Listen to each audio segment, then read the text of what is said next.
Hello friends, नमस्कार। स्वागत आप सभी का वर्मा 24 क्लासेज के अंदर। और जैसा कि हमने अपनी 8th क्लास की जो हिस्ट्री है वो शुरू की हुई है और इसके अंतर्गत हमारा चैप्टर नंबर 7 है वो चल रहा है, civilising the native, educating the nation. और इस चैप्टर का हम एक वीडियो ऑलरेडी डिस्कस कर चुके हैं जिसके अंदर हमने ओरिएंटलिज्म को, ओरिएंटलिस्ट है या ओरिएंटलिज्म है, उसको डिस्कस किया था। ओरिएंटलिस्ट कौन लोग थे उनके बारे में हमने जाना था। आज इसका दूसरा पॉइंट हम डिस्कस करेंगे जो कि हम जानेंगे grave errors of the east. यानी कि हमने देखा था कि कंपनी के कुछ अधिकारी ऐसे थे जो भारतीयों की जो प्राचीन संस्कृति है, प्राचीन पुस्तकें हैं, प्राचीन साहित्य है, उसके प्रति रेस्पेक्ट रखते थे। वहीं पर यदि हम इसका दूसरा पहलू देखें, दूसरा ग्रुप देखें, जो लोग भारतीयों के किसको जो वर्नाकुलर लैंग्वेजेस थे या वर्ण साहित्य था उसके प्रति डिसरेस्पेक्ट थे, इसका आदर भाव नहीं रखते थे। तो आज उन्हीं के बारे में हम चर्चा करेंगे। तो देखिए यहाँ पर आप देख पा रहे हैं ये वॉरेन हेस्टिंग्स, किसका फोटो दे रखा है यहाँ पर, ये पिक्चर दे रखी है वॉरेन हेस्टिंग्स की। ये पिक्चर आपकी वॉरेन हेस्टिंग्स की है। यहाँ पर एक ये पंडित जी दिखा रखे हैं और यहाँ पर एक ये मुनीम जिसको कि मुंशी बोला जाता था, उनके बारे में। यानी कि इन लोगों ने प्राचीन जो भारतीय संस्कृति थी, जो भारतीय किताबें थी, जो भारतीय साहित्य था, उसका रेस्पेक्ट दिखाया था इन लोगों ने। और इनके लिए ये कितना महत्वपूर्ण था वो इस फोटो से आप समझ सकते हैं।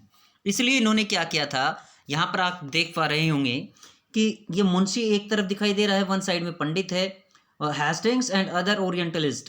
हेस्टिंग कौन था, क्वेश्चन बन सकता है कि हेस्टिंग से किस कैटेगरी से बिलोंग करते थे, ये एंग्लिसिस्ट थे या ओरिएंटलिस्ट थे। तो ये थे ओरिएंटलिस्ट।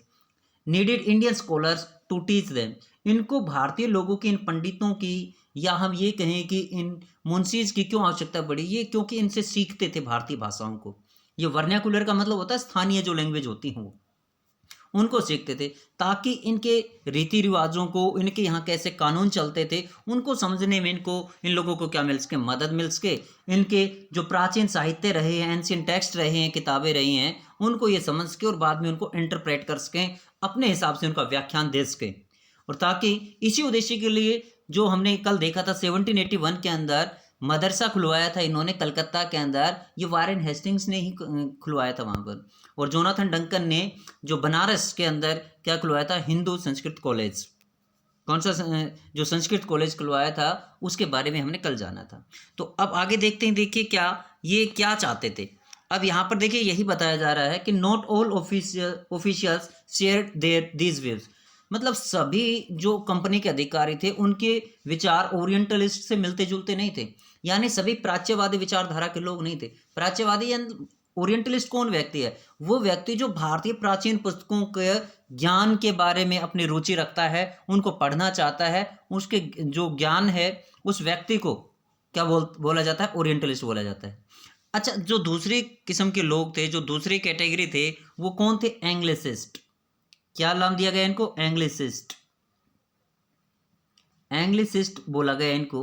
ये कौन लोग थे, ये वो लोग थे जो कि पश्चिमी सभ्यता को ज़्यादा तवज्जो देते थे, महत्व देते थे।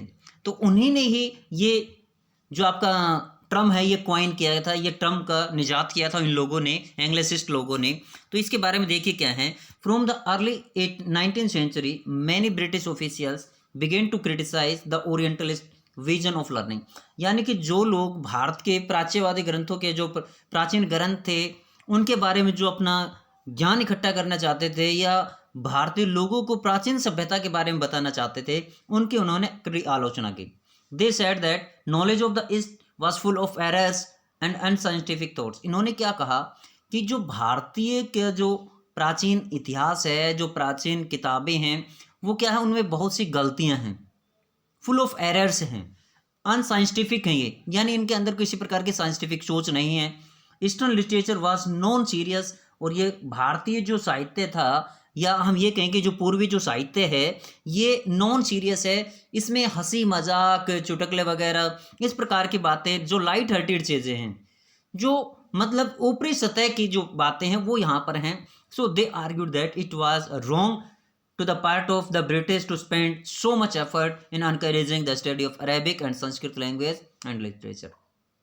जो एंग्लिसिस्ट लोग थे इनका ये मानना था कि जब ये अंग्रेज लोग जो इनके लिए अरबी भाषा और संस्कृत भाषा का विकास करना चाहते हैं, ये सब व्यर्थ है। यहाँ पे हमें इतना अपना समय और इतना पैसा और हमें इतने प्रयास नहीं लगाने चाहिए। अच्छा, इनके अंदर सबसे जो कड़ा आलोचक था, उस व्यक्ति का नाम था जेम्स मिल। क्या नाम था उस व्यक्ति का? जेम्स मिल। तो अब यहाँ पे आपको समझ में आया होगा कि ऊपर why was the anglicist criticise the orientalist.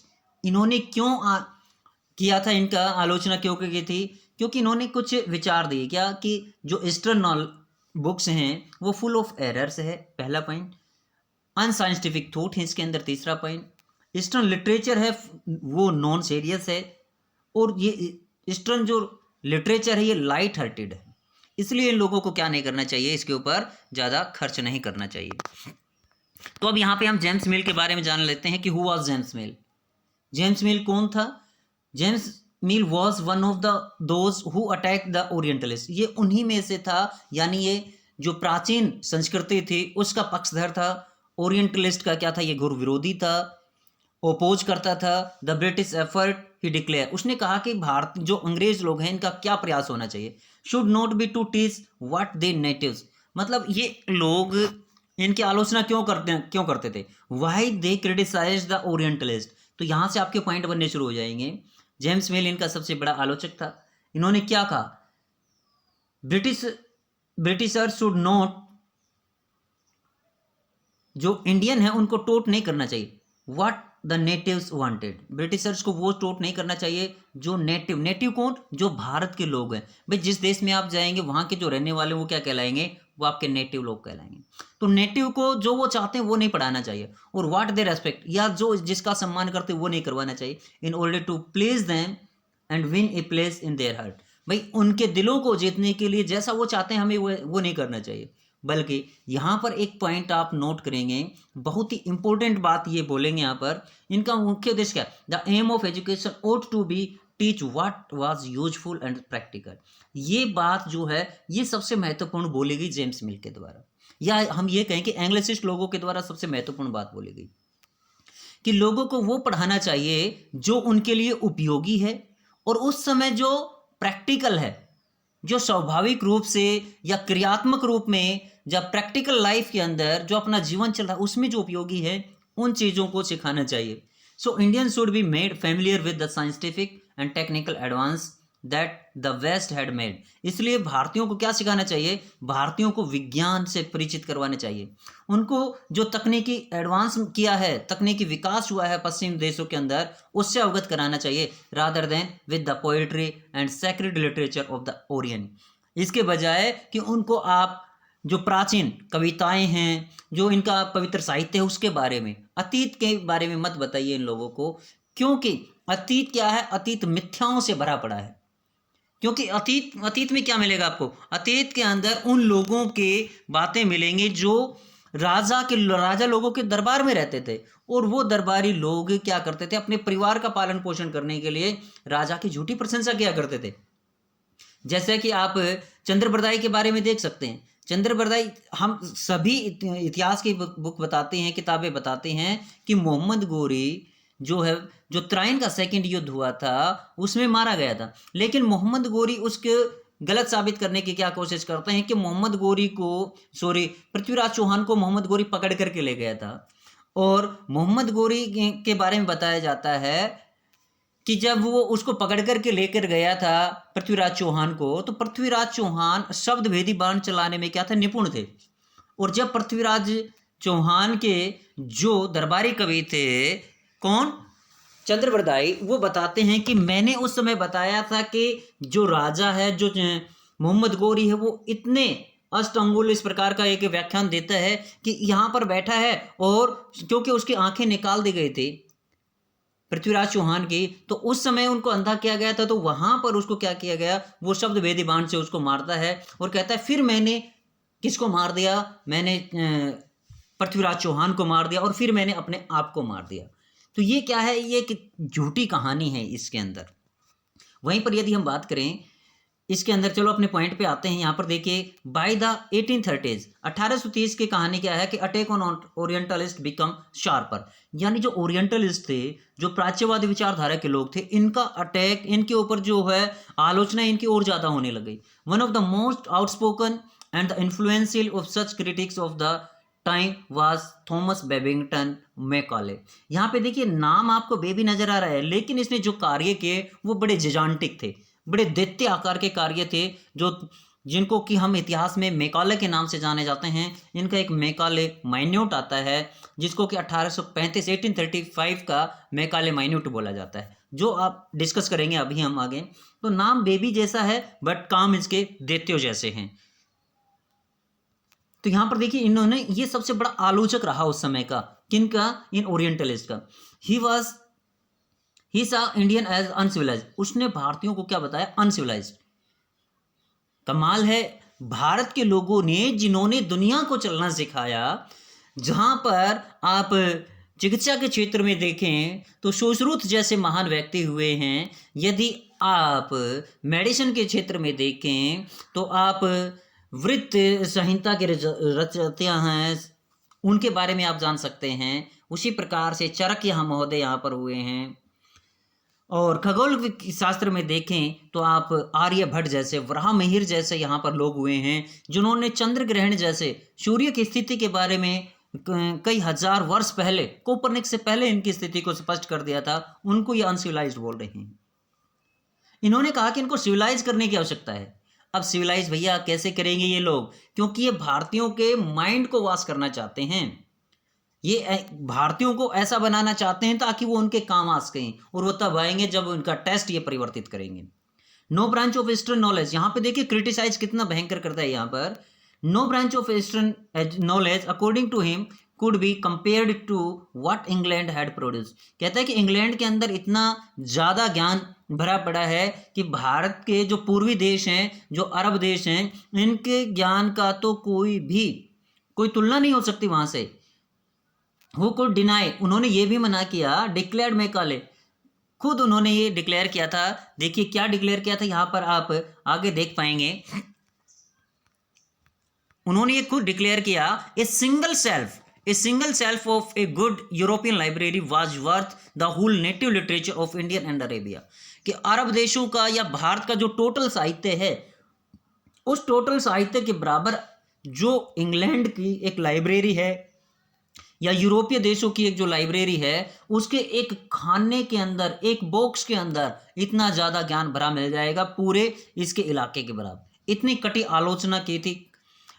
ये हैं आपके मैकॉले महोदय, जिन्होंने इतनी कड़ी आलोचना की। देखिए कितना सा भरा पड़ा है, ये 2-4 पुस्तकें यहाँ पर पड़ी हुई, 2-4 इधर। इतने से ज्ञान से ये अपने भारत के ज्ञान की तुलना करते हैं, जिन्होंने इतने वर्ष पूर्व सूर्य सिद्धांत को प्रतिपादित कर दिया था। जीरो जिसने भारत ने दिया था, तब विश्व को गिनती आई थी। ऐसे लोगों की आलोचना करते हैं।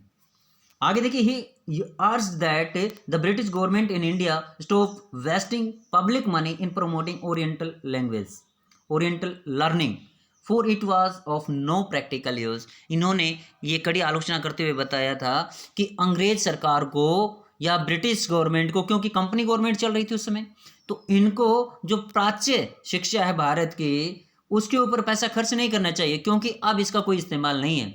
With great energy and passion, अपने बहुत अधिक ऊर्जा और जुनून के साथ, Macaulay emphasised the need to teach the English language. तो मैकॉले ने क्या किया कि इंग्लिश की पढ़ाई के ऊपर जोर दिया, और यहीं से आज जो इंग्लिश का आप देख पा रहे हैं वो शुरू हो जाती है। इसी के अकॉर्डिंग ये फर्स्ट अटेम्प्ट था अंग्रेजों के द्वारा जो इंग्लिश को इम्प्लीमेंट करने की तरफ कदम उठाया गया था। He felt that knowledge of English would allow Indians to read some of the finest literature the world had produced. इन्होंने ये बताया कि यहाँ से भारतीय लोगों को विश्व के अंदर जो महत्वपूर्ण जो साहित्य रचा गया है उसको पढ़ने का मौका मिलेगा। It would make them aware of the development in the western science and philosophy, और पश्चिमी विज्ञान और दर्शन शास्त्र के अंदर जो प्रगति हुई है उसको समझने में मौका मिलेगा भारतीय लोगों को। Teaching of English could thus be a way of civilising people. यहाँ पर देखिए कैसे भारतीयों को सिविलाइज करना चाहता है। ये देखिए भारत के अंदर वैदिक साहित्य था, संस्कृत थी, जो कि सभी भाषाओं की जननी मानी जाती है संस्कृत, उसको ये अनसिविलाइज्ड बोल रहे हैं। तो कहता है कि किससे, इंग्लिश से ये भारतीयों को सिविलाइज करेगा। देखिए यहां से आपका, देखिए ये जो लाइन है, ये जो 4-5 वर्ड हैं, ये आगे इस पूरे चैप्टर को एक तरह से नया मोड़ प्रदान करेंगे। अब यहां से क्या चाहता था मैकाले इस सब के माध्यम से, इंग्लिश के प्रयोग से, चेंजिंग देयर टेस्ट, भारतीयों का क्या बदल दीजिए, टेस्ट बदल दीजिए, वैल्यूज बदल दीजिए, उनके कल्चर को बदल दीजिए। फिर ये क्या क्या हो जाएंगे, ये कल्चर से, टेस्ट से, वैल्यूज से किनका रेस्पेक्ट करने लग जाएंगे, अंग्रेजों का। और अंग्रेज लोग चाहते क्या थे, क्योंकि अंग्रेज क्या बनकर के आए थे, व्यापारी बनकर आए थे, और इनका प्रमुख उद्देश्य यहाँ पर व्यापार को बढ़ावा देना है और कुछ नहीं था। इसी वजह से आप आगे देखें, following Macaulay's minded the English education act of 1835 was introduced. अब अंग्रेजों ने क्या किया, 1835 का शिक्षा अधिनियम पारित कर दिया भारत के अंदर, और अंग्रेजी शिक्षा को माध्यम बना दिया यहाँ पर। The decision was to make English the medium of instruction for higher education, क्योंकि हायर एजुकेशन के ये पॉइंट, ये कुछ ऐसे वर्ड्स हैं जो हमें पकड़ने चाहिए। ये हायर एजुकेशन के अंदर, क्योंकि यहीं से तो इनको क्या मिलने थे, यहीं से तो भारतीय नौकर मिलने थे, क्योंकि इनको कंपनी का व्यापार बढ़ता जा रहा था, और कंपनी को संभालने के लिए, उसमें काम करने के लिए इंग्लैंड से लोगों को लाना पड़ रहा था, जो इनको काफ़ी महंगे पड़ रहे थे। इसलिए भारत में एक ऐसा वर्ग बनाना चाहते थे जो जन्म से तो भारतीय हों, लेकिन दिलो दिमाग और विचारों से क्या हों, वो अंग्रेज हों, वही लोग इनके लिए काम करेंगे। तो हायर एजुकेशन का इन्होंने मीडियम बनाया। And to stop the promotion of oriental institution like the Calcutta, Madras and Banaras Sanskrit college, और जितने भी प्राच्य प्रवृत्ति के जो संस्थान थे, जैसे कि आपका कलकत्ता के अंदर मदरसा खोला गया था वारेन हेस्टिंग्स के द्वारा 1781 के अंदर, और 1792 के अंदर जो बनारस संस्कृत कॉलेज खोला गया था, इनको बंद कर दिया जाए। और बंद भी क्या किया जाए कि इनको गवर्नमेंट जो मदद है वो देनी बंद कर दी जाए। These institutions were seen as temples of darkness. देखिए कितनी कड़ी आलोचना की जा रही है। टेम्पल्स ऑफ डार्कनेस मतलब अंधकार के, इनको मंदिर बोला गया। मंदिर बोलना तो सही बात है, लेकिन किसके, डार्कनेस के। ये कड़ी आलोचना का प्रतीक है यहाँ पर। That were falling of themselves into decay, कहा कि इनको मदद नहीं मिलेगी तो ये अपने आप इनका पतन हो जाएगा। English text books now begin to be produced for schools. अब यहीं से अंग्रेजों ने क्या किया, अंग्रेजी माध्यम की जो किताबें हैं उनकी रचना करनी शुरू कर दी, उनका उत्पादन शुरू कर दिया, उनका प्रोडक्शन शुरू हो गया। तो यहाँ से आप समझ गए होंगे, क्लियर हुआ होगा कि एंग्लिसिस्ट ने ओरिएंटलिस्ट का विरोध क्यों किया, क्या चाहते थे वो। इसके माध्यम से आप समझ गए होंगे कि किस प्रकार से जो मैकाले थे, जो नाम तो उनका बेबी जैसा था, लेकिन उसके काम देखिए आप यहाँ पर। आज जो आप लोगों को परेशान कर रहा है इंग्लिश माध्यम, वो इस 1835 की देन है। अब नेक्स्ट टॉपिक डिस्कस करते हैं हम इसी के अंदर कि अंग्रेजों ने ये क्यों किया, अंग्रेजी माध्यम क्यों बनाया। यहाँ पर आप देख पा रहे हैं एजुकेशन फॉर कॉमर्स। फिर वही कॉमर्स, कॉमर्स का मीनिंग क्या होता है, वाणिज्य, व्यापार। हम फिर बता रहे हैं आपको, अंग्रेज व्यापारी बन करके आए थे और व्यापार के उद्देश्य से ही वो काम करेंगे, क्योंकि इनका मेन मोटिव क्या होता है, पैसा कमाना। तो यहाँ पर देखिए इन 1854 1854 में क्या हुआ था, कोर्ट ऑफ डायरेक्टर्स। यहाँ पर दो चीजें आप देखेंगे, एक कोर्ट ऑफ डायरेक्टर्स होगा, एक कोर्ट ऑफ कंट्रोल होगा। ये कोर्ट ऑफ डायरेक्टर्स है और यहीं पर एक कोर्ट ऑफ कंट्रोल होता है। कोर्ट ऑफ कंट्रोल जो होता है वो कंपनी के अधिकारी जो भारत में काम करते हैं उसको बोला जाता है, और कोर्ट ऑफ डायरेक्टर्स हैं ये इंग्लैंड के अंदर बैठते हैं भारतीय शासन को चलाने के लिए। इन दोनों के अंदर ये हल्का सा डिफरेंस है जो आपको समझना चाहिए। तो इसके अंदर क्या हुआ कि कंपनी ने लंदन के अंदर से क्या भेजा, sent an educational dispatch. Dispatch का मतलब वैसे होता है भेजना, डिस्पैच का मीनिंग वास्तव में क्या होता है, भेजना। तो एक शैक्षणिक, एक शिक्षा का प्रस्ताव यहाँ पर भेजा। कौन थे वहाँ पर, गवर्नर जनरल के माध्यम से, जो भारत के अंदर जो गवर्नर जनरल था उसको यहाँ पर ये भेजा गया था। कौन चल रहा था उस समय, 1856 के दौरान, आपको पता होगा 1848 में कौन बनता है, बताइए बताइए, लॉर्ड डलहौजी का समय चल रहा था। लॉर्ड डलहौजी गवर्नर जनरल थे, तो उस समय ये यहाँ पर ये भेजा गया था। और ये चार्ल्स वुड, ये कोई लकड़ी का संदबूत नहीं था, ये कोई लकड़ी नहीं है। चार्ल्स वुड एक व्यक्ति का नाम है, और ये व्यक्ति कौन है, head of the director, court of directors, जो ब्रिटेन के अंदर बैठता है उसका हेड है। उसकी प्रेजिडेंसीशिप में ये भेजा गया था board of control two of the company. Board of control ये आ गया ना, बोर्ड ऑफ कंट्रोल, और ऊपर क्या है, कोर्ट ऑफ डायरेक्टर्स। ये दोनों मिलकर बोर्ड ऑफ कंट्रोल जो कंपनी के अधिकारी हैं जो भारत के अंदर काम करते हैं, और कोर्ट ऑफ डायरेक्टर्स ये इंग्लैंड में बैठकर इस बोर्ड ऑफ कंट्रोल के लिए काम करता है, वे व्यक्ति हैं। तो यहाँ पर भेजा गया था, क्या बताया गया था इसके अंदर, देखिए, it has come to be known as Wood dispatch, क्योंकि इसके अध्यक्ष कौन थे, चार्ल्स वुड थे, तो इसको वुड डिस्पैच बोला गया। डिस्पैच को ये बोला जाता है नीति पत्र, नीति पत्र बोला जाता है डिस्पैच को। तो ये वुड का नीति पत्र, outlining the educational policy that was to be followed in India. क्या बताया गया था इसके अंदर, ये एक तरह से भारत के अंदर आपको कैसी शिक्षा लागू करनी है उसका एक तरह से स्केच तैयार किया गया था, उसका एक खाका तैयार किया गया था कि इस प्रकार से आपको इसको लागू करना है। क्या बताया गया था इसमें, it emphasised once again the practical benefits of system, यानी जो वर्तमान में व्यवहारिक रूप में किस चीज़ का फ़ायदा होता है उसको, यूरोपियन लर्निंग का, क्योंकि यूरोपियन लर्निंग यहाँ पे लोगों को सिखाओगे आप, तो ये लोग, इनका टेस्ट परिवर्तित हो जाएगा और ये भारतीय अंग्रेज जो इंग्लैंड में बनी चीज़ें हैं उनको खरीदना शुरू करेंगे, as oppose to the oriental knowledge, जो प्राचीन ज्ञान था भारत का उसका विरोध किया गया यहाँ पर भी। आगे देखिए, one of the practical uses, इसका सबसे प्रमुख उद्देश्य क्या था, इसने पॉइंट आउट जो किया वो था इकोनॉमिक। ऊपर हमने क्या देखा है, ऊपर देखा कॉमर्स, और कॉमर्स का सीधा संबंध किससे होता है, इकोनॉमी से होता है, व्यापार से होता है। यूरोपियन लर्निंग, इन्होंने क्या कि यूरोपियन लर्निंग आप इनको सिखाओगे भारतीयों को, इट्स, उन्होंने कहा would enable Indians to reorganise the advantages, वो क्या करेंगे, जो उनको फायदा दिखाई देगा, एडवांटेज दिखाई देगा, वो उसको समझेंगे, that flow from the expansion of trade and commerce, जो कि व्यापार और वाणिज्य से बनता है, उसको ये लोग समझ पाएंगे, and make them see the importance of developing the resources of the country, और फिर वो देखेंगे कि किस प्रकार के देश के संसाधनों का विकास होता है।